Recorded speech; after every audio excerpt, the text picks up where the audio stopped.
Hello, hi, नमस्ते. मी Vaishali. Welcome to my channel. तर आज आहे आमची ॲनिव्हर्सरी आणि माझा अवतार बघा कसा आहे. हे बघा मी कशी दिसते.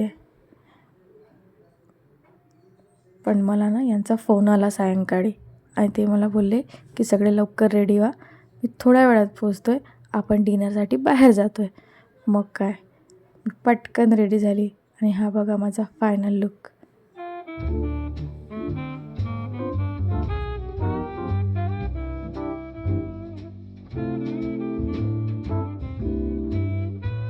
बघा मी कशी दिसते.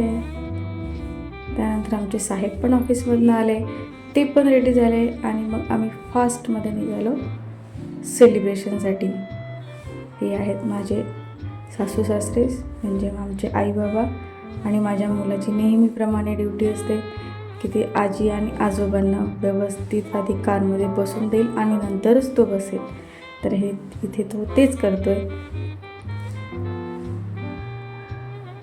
आणि केक सांभाळायची ड्युटी पण त्याच्याकडेच होती, कारण तो सर्व मेसी करून ठेवतो.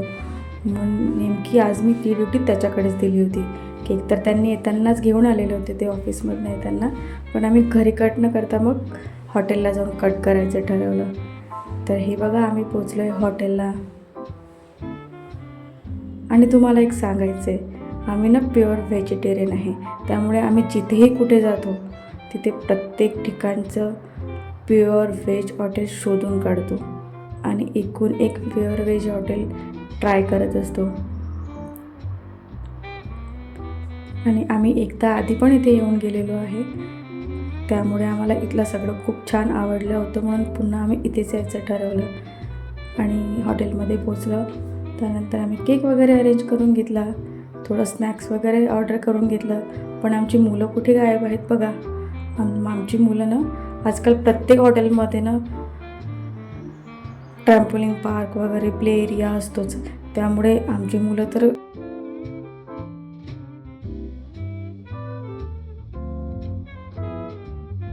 हॉटेलमध्ये गेल्या गेल्या प्ले एरियामध्ये चालले जातात आणि आम्ही इथे बसून जातो दोघेच.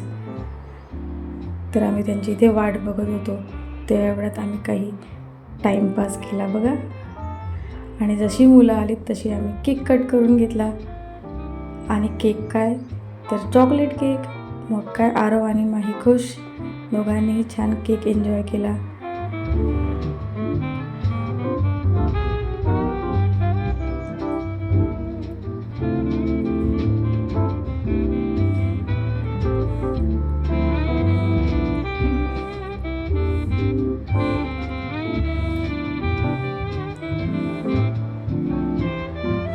त्यानंतर आई पण आम्हाला केक चारत होत्या. मी तर केक खाऊन घेतला, पण हे कधीच केक खात नाहीत, त्यामुळे ते ना थोडं इथे ॲक्टिंग करत होते. बघा कसे ॲक्टिंग करत आहेत.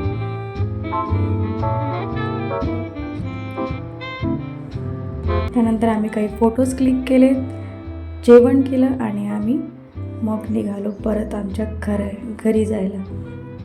पण घरी आल्यानंतर बघा आम्हाला खूप लेट झालं होतं. 11, 11:30 वगैरे झाले असतील. पण त्यानंतर मग यांना अचानक दुसऱ्या दिवसाची प्रिपरेशन करायची ते आठवलं. तर हे दोघेही बघा कसे बसले दुसऱ्या दिवसाच्या प्रिपरेशनसाठी. आणि हे काय आहे हे मी तुम्हाला नेक्स्ट व्लॉगमध्ये सांगते. Thank you for watching. Bye bye.